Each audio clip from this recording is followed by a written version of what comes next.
Hi, it's Luna and welcome to day 11 of Moth Eaten Real's 31 Days of Horror 2024. Today we'll be discussing the lavishly animated, the gothic sci-fi amalgamation of Vampire Hunter D Bloodlust from the year 2000.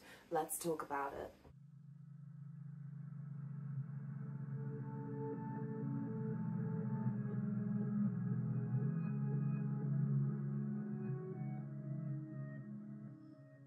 First of all, I've got to apologise for my twitchiness, though. It's really cold in here today. I don't know why, but yeah. If I seem on edge, it's that. I'm freezing. I've got my coffee with me, but I don't know how much it's going to help in the face of the shivers. But anyway, movie time. In the distant future, a girl has seemingly been abducted by a vampire, and legendary Dhampir Hunter D and a motley crew of bounty hunters are competing to see who can bring her back to her father first. So it's a relatively simple tale at its heart. You know, we have then this gorgeous intro that is then the vampire riding into town, abducting this young lady, and oh, I love all the little effects. They're nothing like new, you know, but like then that's why it's just like such a nice little freaking genre pastiche of then these things like water freezing as he goes by, roses rotting as he comes in through the window, just this death and cold as he goes by on his flippin' horse and carriage where the horses are robots. I'm sorry, I that was maybe overly enthusiastic about the horses being robots, but it's just something that, as I said, it's an amalgamation of like these classic gothic elements with also then this sci-fi where there's like lots of robots and spaceships. After this scene where he abducts the young lady, we then have a whole, and I know this isn't for everyone, but there's a big old zoom out of this gothic cathedral spaceship thing that's moving around Earth, where we then get the exposition, you know, the rolling dialogue of, here's the world, by the way. Cinema Sins would be dinging. But I don't know, I kind of like it for certain things. I definitely appreciate there are times where, you know, you just want to get to the story and you hope that they've done a good enough job with the dialogue and the set that you kind of get what's going on. But sometimes, I don't know, it's a Blade Runner moment, you know? You just need like a little paragraph, a Star Wars moment. You just need a little paragraph right at the beginning to just tell you what's up. Tell you the state of the world and how the world's been for a wee while. And so here we have then, as I say, this cathedral in space essentially, but it's also just shaped like big tube, like space shuttle type thing. I don't know. NASA's not gonna hire me. Specifically as it's panning over, and it is just so lavish. It is so imposing because, oh god, this is going to be another one where I'm going to sound like I'm just so immersed in nostalgia that I can't appreciate new things. But there was a real look that I think has faded a lot from mainstream anime. They must still be making them, but like, God knows which studio. And it is, you know, all of these very kind of like watercolor, well-textured backgrounds. And then I also like the style of the faces a lot from this era. They've got like very strong features, like, you know, I'm a girl who loves moe, of course, but none of the kind of like bug-eyed, like everyone kind of looks like they may be like 10 years old. And yeah, these strong features that are kind of like androgynous, you know, like all the men have like lashes, and then these like sharp V-shaped chins, and then all the women have like these strong noses and again like longer faces. Everyone's got this long hair. And then for Vampire Hunter D, that's going to be a huge thing because of main character designer Yoshitaka Amano, who you might know if you are here for the game stuff, as then someone who does the main designs of Final Fantasy characters. I think then that's another place that's easy to pick out this androgyny that I'm talking about as well, you know. And they've all got that look for them. Anyway, so in this opening role, they say, in the distant future, vampires rule the night, but their numbers are dwindling. With huge bounties on their heads, a class of hunters has emerged. Bounty hunters. One hunter is unlike all the others. He is a Dunpeel, a half-human, half-vampire, at war with himself, feared by all, tortured and alone. He is Vampire Hunter D. I just love the style of it. Immediately, we're straight in there with just this freaking badass mashup. It's so sumptuous and lovely and lavish and imposing. Whew. Just, you know you're in for a good time immediately. Like, if nothing else, you're just gonna love the style of this movie. And, well, okay. So, sorry, having a mild seizure over this. We're blaming the cold. So, one of the things that I do find about this movie is that maybe you could say that it is not quite as good as all the things going into it should make it. Like, a couple of funky robot horses and Space Cathedral cannot then just carry the whole film, because this thing is like 2 hours. But we're gonna get to that at the end with the big old wrap-up that we do at the end. We'll stick that judgment into that part of the video. Another silly little thing. So, right, we're getting then the translation issues, I think. So, the funny thing is, this movie came out in the 2000s, right? And we've then already had a couple of bits of media by this time that use the bloody name Dhampir. I'm saying it's a term that's been around for a little while at this point. But this bloody film, at some point in the translation process, insists on calling them all Dunpeels. And I just, oh, it's such a petty thing. It's a petty thing. But I find it so bloody distracting. In this opening role as well, they spell it Dunpeel, and because you know what it is. And one of the things to mention about this movie, trivia-wise, it's one that actually, it was a project where they kind of really had the Western market TM in mind when they were going through with this film. And so the English language version is the original dub. However, it is the original dub from the year 2000, and let's just say it is very of its time voice acting. So I play a lot of retro games, I like to watch older anime, and just that's how I feel I have the confidence to say that it's just voice acting of its time. Most people would just say bad voice acting, but I'm like, it was the style of the time.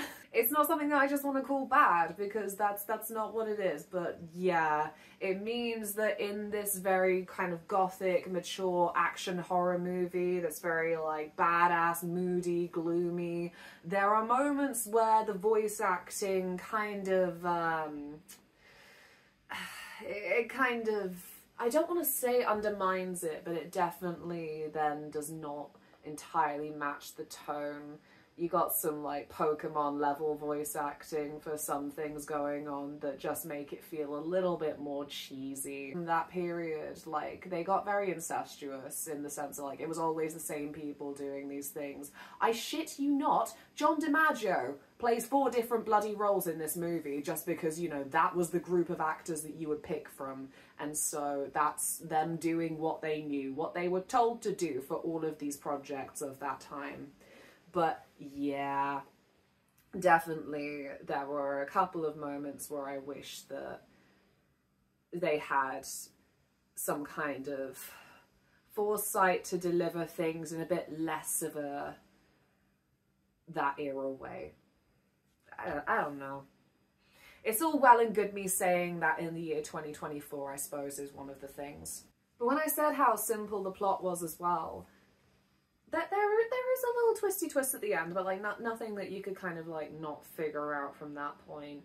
And I like then that simplicity, because I think that with them showing the girl's abduction right at the beginning, you know, it could have then been even more cut and dry, like, she's been kidnapped by a vampire, please go get her back. But I like that within the plot, it's revealed to the bounty hunters and to Dee quite early on that no, they're actually in love though. And I like that that wasn't left as kind of any sort of twist for later on. Having that be up front made it feel just a bit less like the film was gonna treat you like you were stupid, I suppose. I think if they'd left that as a later reveal, it would have been cheesier maybe. And furthermore, as much as I say that this film's plot is simple, I think that there is something to then really be said by the fact that they got budget for this so that they could really do visual storytelling.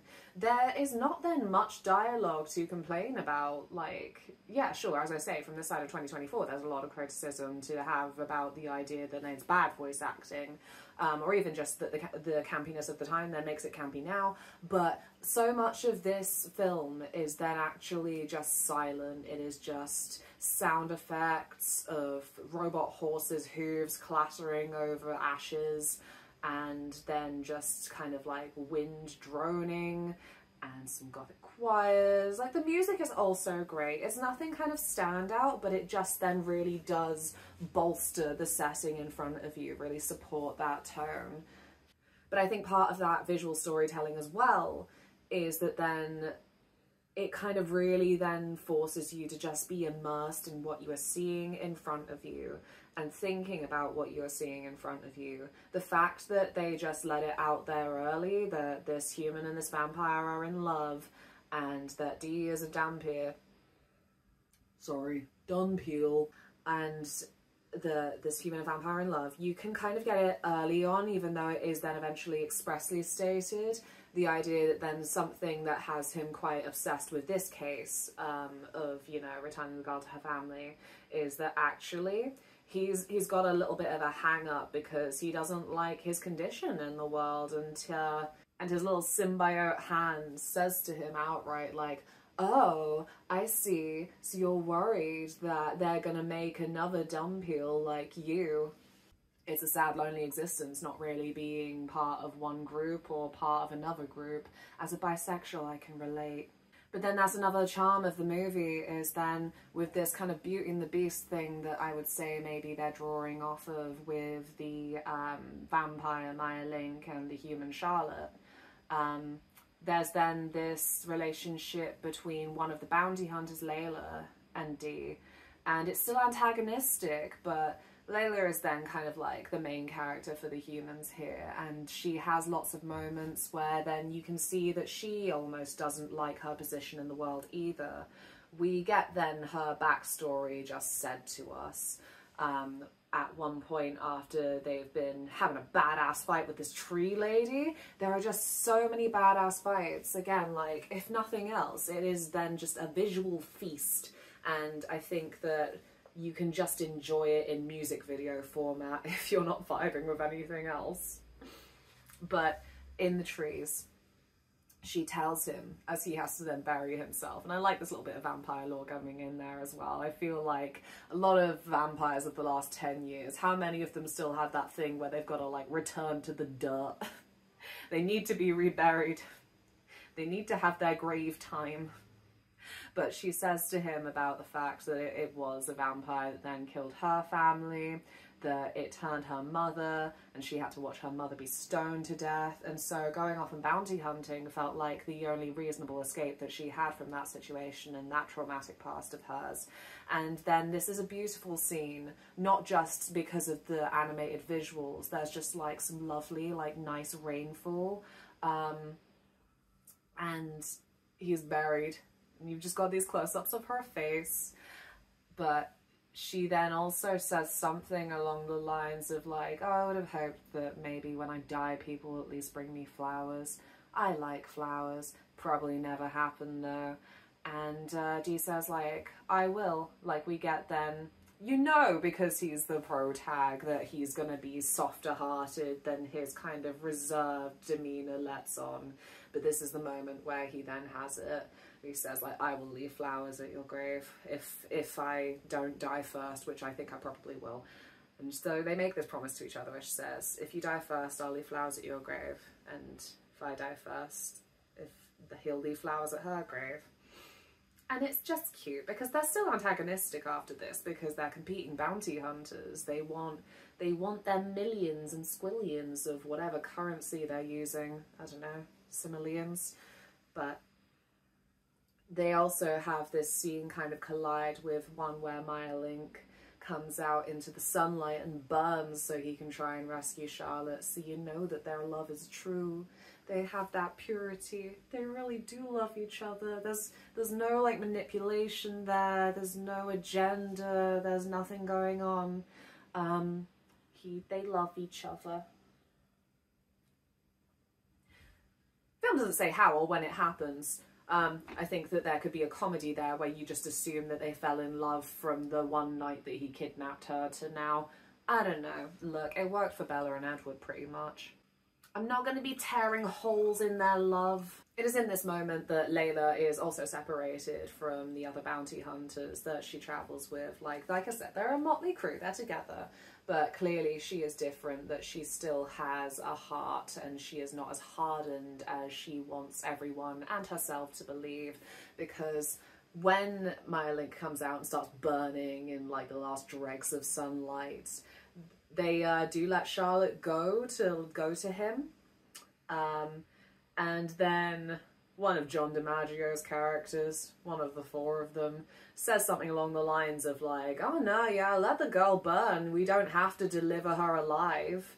So, yeah, they are on that level of callous. They're ne'er-do-wells and scallywags. So then, maybe this is like another criticism I have of the film, or like, maybe not one of my criticisms, because I was fine with it. Who knows? I may have been influenced by the fact that actually before I watched this film, I played the PS1 Vampire Hunter D game, and so it was quite obvious to me that there was going to be like an actual villain at the end, where otherwise we've spent the movie in this kind of cart chase where they go to various locations and then have to do a lot of fights with the beings who serve Maya Link just from that vampire kind of connection. It's not super well padded out to the audience, but again, like that does not really matter because like the visuals are eating. And yeah, the actual villain at the end is Carmilla, because it's their castle that they've been going to all this time. That's been their main location they want to get to, because as she explains, apparently all vampire castles before they started dying out had like an emergency rocket ship so they could go to their palace in the stars. I sound like I'm mocking it right now, but I'm not. It's really romantic when the film's doing it, you know? It's the delivery. It's all in the delivery. But yes, Carmilla, it turns out, is the ultimate villain. And it's only in like the last 20 minutes of the film, so it does feel very rushed. Once the bounty hunters and Dee all converge upon this castle and they've got nowhere to run, Carmilla starts to use her little hallucinations on them all, including Maya Link. She shows him a vision of Dee coming for Charlotte and Charlotte saying, I want to go home, I don't love you. And Dee is tormented with images of his mother. Layla is tormented with images of her crying at her mother's grave. It's so, like, it's so saccharine. It's got you by the heart. You are just completely sucked in with all of the imagery and all of the feelings that come through in that imagery and these scenarios. Again, I'm going to go ahead and just say the dialogue is then not a strength of the film, but you're down with it. And for Layla, when she's comforting her child self that she's shown, oh no, that was some kind of flipping emotional torture. Like, oh, again, it's cheesy, but the anime's got you. It's that thing, as I say, she watched her mother be stoned to death is what she tells Dee, and so we know that at this point. And so her child starts crying at the grave of her mother, and she's able to go over there and hug her and say, like, none of this was your fault, it's not your fault, okay? And she's still then her hardened bounty hunter self. But then during this, Dee has to save her because she's been manipulated into nearly going into a chandelier, and that's when we see Carmilla, and she's like, I haven't had this much fun in centuries. Ultimate villain style, final boss, final baddie. Because she's actually some kind of like ghost. And again, I admire that they just go for the visual storytelling for this. It makes it all a little bit confusing when they're all hallucinating at the end this way, and then some people do die from these hallucinations and it's not entirely clear well, it wasn't entirely clear to me on a first watch who that was, because I was just rolling with it. I was trying not to assume too much, because after the initial Charlotte doesn't love Maya Link, I was like, oh, so they're all like in some kind of dreamland right now, because there's no way this movie would turn around and pull that 180 right now, not here. But yes, Carmilla is a ghost and is actually trying to bring a body back to life for her to inhabit, and she does this by biting Charlotte. Charlotte gets got, and Carmilla is going for her blood so that she can come back in her body. And yeah, I think Charlotte is dead by the end, but it's so sweet. They go up in the rocket, she and Maya Link, and Dee takes her ring, and then a more noble twist on the, oh, doesn't matter if we bring her back dead or alive, from the bounty hunter happens when he picks it up and says like something along the lines of, I have all I need, so he can let them go. And they do manage to fly up in the rocket, and oh, this was actually a Discord watch party. A couple of people were like, wouldn't it be great now if the rocket explodes? I'm like, you're all in meme land, you're all in meme land, and I'm crying. But then it really is like quite sad within the film as well, or not sad rather, but definitely emotional, impactful, because again, Layla, who has spent her whole journey like being hard, but then her adventure with Dee has then kind of like actually opened her up to feeling again. And she's also sold by their love at this point. It's something that she's been kind of fighting against, the idea that human vampire are in love. She's like, you stupid girl, you don't know what you want at one point. But no, when they're flying up in the rocket, she is just like, go on, you can make it. Because Carmilla does warn them that it's flipping ancient and might explode. So there was then, because of that dialogue, a moment of, what if it does explode? What if they do go down that more bleak route? But no, it is bittersweet. They do go up. I think, as I say, like, Charlotte is then confirmed dead. But I don't know. We don't get a conclusion to that. What we do get, though, is a skip then to a funeral. Lots of flowers, and then because we've seen this little girl in Layla's vision, you're like, what? How is she here? It's because she's her granddaughter. And her granddaughter looks round, sees Dee by the tree, and runs up to him and realises who he is. And so she says, like, I'm her granddaughter, like, you must be Dee, she told me stories about you. Oh, it's just such a sweet ending. Like, again, just, it's amazing how much beautiful visuals and all of this can just, like, sell you on these little emotional moments. Because then he says, like, I'm just here to keep a promise to an old friend. So he drops his flowers. And he says she thought that she wouldn't have anyone else to give her flowers. I'm so glad she was wrong, because there are so many people there, including her little granddaughter. And it's like, oh my god, this is so sweet. And then they ride off. And Dee's little raisin of a hand is like, see, you're not such a bad guy after all. You're just badly dressed. Because he's got to make a joke like that. It's difficult to know what to say, because it's kind of like, this is going to be really pretentious sounding, but it's like when you go through an art gallery and there's some things that you're like, how is this here? This is rubbish, what could this possibly mean to anyone? Or things that you see that are really gorgeous, but you're like, this is not hitting anything for me. I think that really I do just view Vampire Hunter D Bloodlust as a movie through this lens, where it is just such art that is so much about the visuals and that tone that, I don't know, this has been a very personal rating. But I would then say, like, definitely go watch it yourself, rewatch it, because it is just such a stunning, unique mashup, fusion of all of these mad elements that I just don't know where else you'd see it, you know?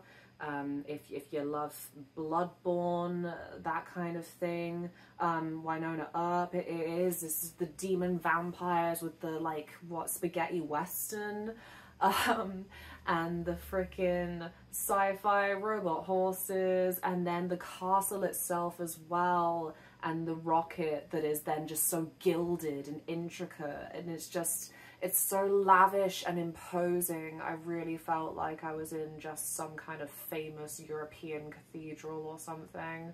Like, wow. You just gotta see it. That said, you know, I've said the flaws, and some of them did kind of like stick with me in a way that I am giving the film 4.5 vampire bats out of 5. Join me tomorrow for some more fantasy horror. We've got witches, we've got some toxic little girl friendships from Mexico from the 1980s.